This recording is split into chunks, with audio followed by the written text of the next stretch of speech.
তোমার সাথেও কি কখনো এমন হয়েছে ঘন্টার পর ঘন্টা কষ্ট করে ভিডিও বানালে আপলোড করার পর দেখলে ভিউ আসলো মাত্র 1 থেকে 2টা? তখন মনে হয় ইউটিউব কি শুধু বড় ক্রিয়েটারদের জন্যই? কিন্তু না, আসল কারণ হলো তুমি এসইও করনি। এসইও মানে শুধু ট্যাগ দেওয়া না, বরং তোমার ভিডিওকে সঠিক দর্শকের কাছে পৌঁছে দেওয়া।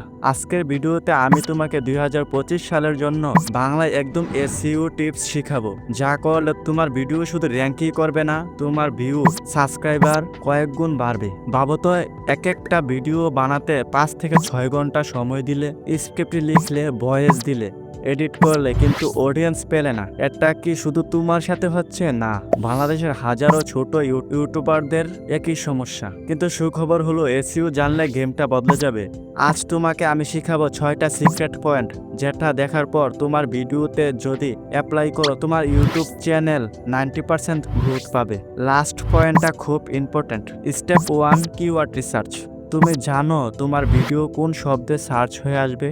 যদি উত্তর না থাকে, তাহলে তুমি ব্লাইন্ডলি কন্টেন্ট বানাচ্ছ। সমাধান হলো কিওয়ার্ড রিসার্চ।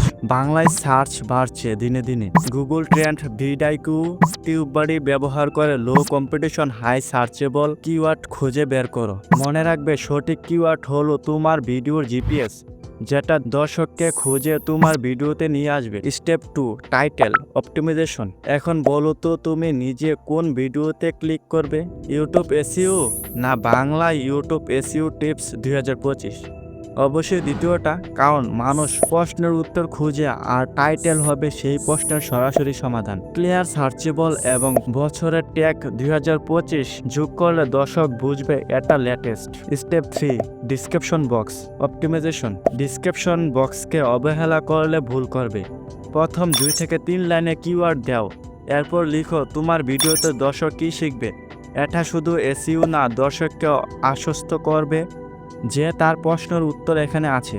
একটা ছোট হিউমার, ডিসক্রিপশন বক্সকে খালি রাখা মানে রেস্টুরেন্ট খুলে সাইনবোর্ড না লাগানো। তাইলে কি কেউ ঢুকবে?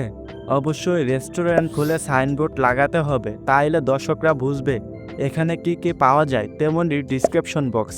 স্টেপ 4, ট্যাগ ওর হ্যাশট্যাগ। অনেকে বলে ট্যাগের ভ্যালু কমেছে, সঠিকটা কি জানো? এটা 90% ভুল।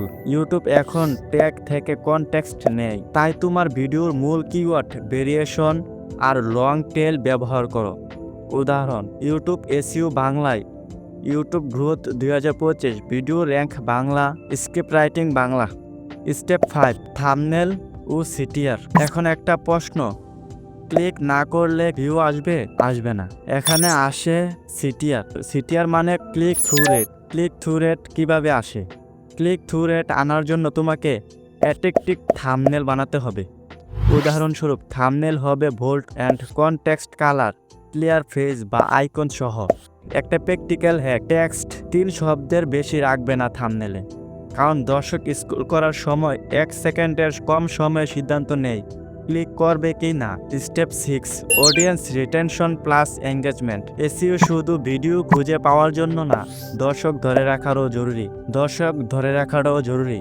ভিডিওতে প্রশ্ন করো, তোমার কি এমন হয়েছে, অথবা এই টিপসটা কি তোমার কাজে লাগবে? তোমাকে যদি অডিয়েন্স কমেন্ট করে, অবশ্যই তুমি রিপ্লাই দিও। আর মনে রাখবে, রিটেনশন প্লাস সিটিআর সমান সমান অ্যালগোরিদম হ্যাকস। তো এইভাবে 2025 সালে ইউটিউব এসইও করলে তোমার ভিডিও শুধু সার্চেই না, সাজেস্ট ভিডিওতেও র্যাঙ্ক করবে। এখন প্রশ্ন, এই টিপসগুলোর মাঝে তুমি কোনটা প্রথমে চেষ্টা করবে? কিওয়ার্ড রিসার্চ নাকি টাইটেল অপটিমাইজেশন? কমেন্টে লিখে জানাও, কারণ তোমার কমেন্টই ঠিক করবে আমি পরের ভিডিওতে কোন টপিক কভার করব। ভিডিও ভালো লেগে থাকলে লাইক দাও, আর যদি চ্যানেলে নতুন হয়ে থাকো সাবস্ক্রাইব করো।